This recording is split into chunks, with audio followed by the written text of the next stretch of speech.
She boarded the flight like any other mother, tired, quiet, just hoping her baby would sleep through the journey. But before the plane even left the ground, whispers began. Stares followed. And then humiliation struck, loud, public, and cruel. A flight attendant's anger turned into something darker, something far beyond professionalism. No one stood up. No one spoke, until a single voice shattered the silence. What the world didn't know was who that woman really was. Because in just a few minutes, the truth would turn that airplane upside down and remind everyone watching what hidden prejudice really looks like. Marcus Bennett wasn't looking for trouble, he never was. A hard-working executive assistant from Atlanta, he'd spent years climbing quietly through a company that praised diversity in speeches, but practiced something else behind closed doors. After endless overtime and uncredited ideas, he was finally being flown to a corporate retreat, business class, for the first time in his life. To celebrate, he brought along his wife, Naomi, and their newborn son, Elijah. The morning had started beautifully. Naomi smiled sleepily as sunlight spilled through their apartment window. Marcus kissed her forehead before they left for the airport, whispering that this trip might be the start of something better. He wanted her to believe it. He wanted to believe it himself. At the airport lounge, other passengers smiled politely, but there was something rehearsed in their warmth. He was used to it, the tight smiles, the sideways glances, the way people's tone shifted when they realized he wasn't part of their circle. Still, Marcus brushed it off. Today was about family, success, and hope. Once on board, the cabin hummed with quiet luxury. Soft golden light poured through the windows, catching the silver wings outside. Naomi cradled Elijah as he slept peacefully in her arms, while Marcus placed their bags neatly in the overhead compartment. Everything looked perfect, until he noticed the flight attendant. She was young, poised, and professional on the surface, but her eyes lingered too long on them. Her smiles were thinner, her tone sharper. When Naomi asked gently for an extra blanket for the baby, the attendant's reply came quick and clipped. "We'll see what we can do." No warmth, no empathy, just that frozen politeness Marcus had felt 1,000 times before. He tried to ignore it, turning his attention to Naomi, whispering soft jokes to ease her nerves.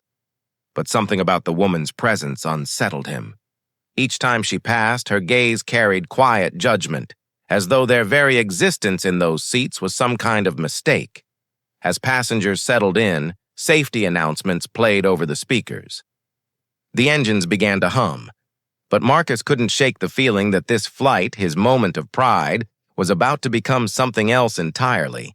Somewhere between takeoff and landing, between calm and chaos, a storm was waiting, and soon everyone on that plane would know Marcus Bennett's name, for reasons no one could have imagined. The flight had barely reached cruising altitude when the first crack in the calm appeared. Naomi was quietly rocking baby Elijah, humming under her breath as the soft engine hum filled the cabin. The air was cold, recycled, tinged with coffee and perfume. Marcus leaned back, closing his eyes for a second. Finally, peace. But then a sharp voice cut through the silence. "Ma'am," the flight attendant said, her tone clipped like glass breaking. "You'll have to keep your baby quiet. Other passengers are trying to rest." Naomi looked up, startled.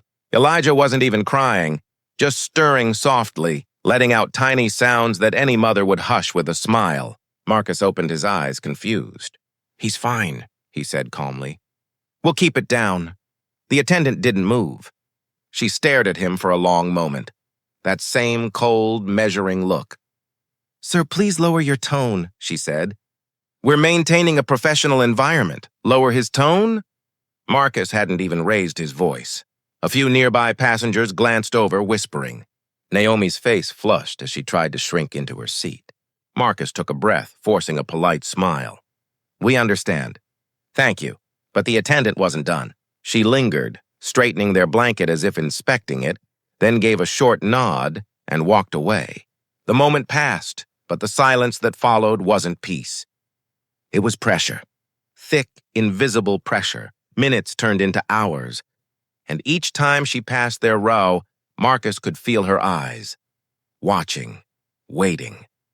When Naomi pressed the service button later for some water, It took almost 20 minutes before anyone came, and when the same attendant arrived, she set the glass down with a thud that made Elijah flinch. By now, Marcus's patience was thinning. Years of keeping calm, of being the good one, were cracking beneath the weight of something ugly and familiar. He could feel Naomi's discomfort growing too, the way she avoided eye contact, the way her hand trembled when she fixed Elijah's blanket. Then came the breaking point.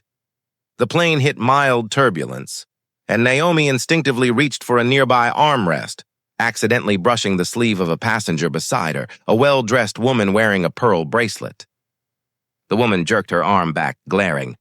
"Watch it," she muttered under her breath. Naomi apologized softly, but the attendant appeared almost instantly, like she'd been waiting. "Is there a problem here?" she asked, looking straight at Naomi, not the other woman. The passenger shrugged. "I just don't appreciate being touched." Before Naomi could respond, the attendant turned to her sharply. "Ma'am, please be careful. We can't have disruptions in the cabin." Marcus stood now, his voice steady, controlled. "She didn't do anything wrong," he said. "It was just turbulence." The attendant's eyes flicked to him, and in that instant, the mask of professionalism slipped. "Sir, sit down," she ordered, her tone commanding, as though he were a threat, not a paying passenger. Every eye in that cabin seemed to shift toward them. The quiet hum of conversation stilled. Naomi's voice trembled. "Marcus, please." He sat down slowly, jaw clenched. But the damage was done. The whispering started again, quiet but sharp, like the sound of tearing paper. A few rows ahead, a man muttered something about people not knowing their place. Marcus heard it. Naomi did too. The words hung heavy in the air, heavier than the clouds outside. When the attendant returned 10 minutes later, she avoided looking at Marcus altogether. Instead, she leaned toward Naomi. "If you can't manage the baby, I'll have to move you to the back of the plane," she said quietly, but not quietly enough. Naomi's eyes filled with tears. "We're not disturbing anyone," she whispered. But Marcus's patience finally cracked. His voice, low, firm, cut through the hum of the engines. "You will not talk to my wife like that." The attendant froze, her lips parting in shock. Then, with deliberate calm, she said, "That's it. I'm informing the captain." Gasps, a ripple of movement. Marcus felt every stare, every unspoken judgment. Naomi's hand gripped his, trembling. He wanted to shout, to demand fairness, but he knew how that story always ended, for men who looked like him. Instead, he sat back, heart pounding, eyes locked on the aisle where she disappeared. Outside, clouds rolled by, soft and white, hiding the storm inside that cabin. Marcus didn't know it yet, but what came next would not only expose her prejudice, it would expose her mistake, because the man she had just threatened to report was married to the owner of the airline. The cabin felt colder now. The soft hum of the engines was no longer peaceful. It was a warning, like a storm building miles away. Naomi sat frozen, her baby pressed tightly against her chest, trying to disappear. Marcus stared at the aisle, waiting. Every second dragged like a minute. Then she returned. The flight attendant, poised, confident, the perfect picture of false authority, walking with 2 crew members behind her. Her smile was gone. "Sir," she said loudly enough for the whole section to hear, "the captain has been informed of your behavior. You're creating a disturbance, and we'll need you to calm down or we'll have you escorted off once we land." Marcus blinked, stunned. "My behavior?" he said quietly. "I asked you not to disrespect my wife." Her voice sharpened. "You raised your voice. You intimidated staff." Gasps rippled through nearby passengers. Someone murmured, "That's going too far." But most stayed silent, eyes glued to their screens, pretending not to see. That was the part that hurt most, the silence. The quiet complicity. Naomi tried to speak, her voice trembling. "Please, he didn't—" "Ma'am," the attendant interrupted. "I wasn't addressing you. That did it." Marcus stood. The seatbelt light flickered above, but he didn't care. His pulse thundered. Every part of him wanted to shout, to defend himself, but he forced his voice to stay steady. "I'm not a threat," he said slowly, meeting her gaze. I've done nothing wrong. You've been disrespectful since we boarded, and I've said nothing. But this stops now." The attendant's expression hardened. "Sit down before this gets worse," she hissed. He didn't move. Passengers shifted nervously. One man pulled out his phone, pretending to scroll but recording quietly. The air felt heavy, electric. Then came the breaking sound, a baby's cry. Elijah, startled by the tension, began wailing softly. Naomi stood too, bouncing him gently, whispering to calm him. But the attendant seized the moment. "That's it!" she snapped. "You're disturbing everyone. I'll have you both moved." She reached forward, trying to grab Naomi's arm. And that's when it happened. Marcus stepped between them instinctively. The movement was protective, not violent, but the attendant stumbled back a step, clutching her chest dramatically. "He touched me," she shouted. "He just assaulted me." The cabin erupted. Gasps, shouts, the sound of a drink spilling somewhere. The two other crew members rushed forward. Naomi's cry broke through the noise. "He didn't touch her! He didn't!" But no one was listening. Not really. Not to them. Marcus's mind spun. He could see the disbelief in some faces, the judgment in others. To them, he was no longer a man, no longer a husband or a father. He was the threat they'd been taught to fear. "Sir, sit down," one of the male crew members barked. Marcus's voice cracked with emotion. "I didn't touch her! I swear to you, I didn't!" But the attendant was already near tears, playing the victim flawlessly. "I've never been spoken to like that," she said, her voice trembling. "He stood up over me. He was aggressive." A few passengers nodded without even seeing what happened. Confirmation bias painted in real time. Naomi was sobbing now. "Please," she begged, "please, just stop." "He didn't do anything." The captain's voice suddenly echoed through the speakers. "This is your captain speaking. We've been informed of a disturbance in the cabin. All passengers, please remain seated." Marcus sank back down, his hands trembling. The plane felt smaller now, walls closing in, eyes everywhere. He could hear whispers, see phones raised discreetly, capturing the moment that would define him before anyone heard his side. A security officer from the crew approached. "Sir, I'm going to have to restrain you until we land. It's for everyone's safety." "For safety?" Marcus repeated softly. "Whose safety?" No one answered. The officer reached for his wrist, and in that instant, something broke inside him, not anger but despair. He looked at Naomi, tears on her cheeks, their baby crying in her arms. The world saw a problem. He saw everything he'd ever worked for. Dignity, respect, fairness, crumbling in front of strangers who would forget his name by tomorrow. And then, a voice rose from the back of the cabin. Calm, commanding, "That won't be necessary," heads turned. Footsteps echoed down the aisle. A man in a tailored Navy suit stepped forward, adjusting the badge on his chest. His expression was unreadable, but his tone carried authority that cut through the noise like a blade. "I'll handle this," he said. The flight attendant froze. Her confident mask slipped the moment she saw him. "Sir, I know exactly what you were just doing," the man interrupted. His eyes shifted to Marcus, then to Naomi, then back to her. "Do you have any idea who this man is?" She stammered. He caused a disturbance. I was only following procedure." The man's expression hardened. "That man is Marcus Bennett, husband of Naomi Bennett, daughter-in-law of Raymond Cole, the owner of this airline." Silence. Total suffocating silence. The color drained from her face. Passengers exchanged shocked glances. Naomi clutched Elijah tighter, tears of relief and disbelief mixing together. Marcus just stared, heart pounding, trying to process what he'd heard. The man continued, voice low and cutting. "You've just humiliated the CEO's family in front of an entire cabin. Congratulations. You'll be hearing from the company, personally." The attendant stepped back, her lips trembling, words lost somewhere between fear and regret. Marcus didn't say a word. He didn't need to. Every stare that had judged him moments ago was now averted, ashamed or quietly horrified.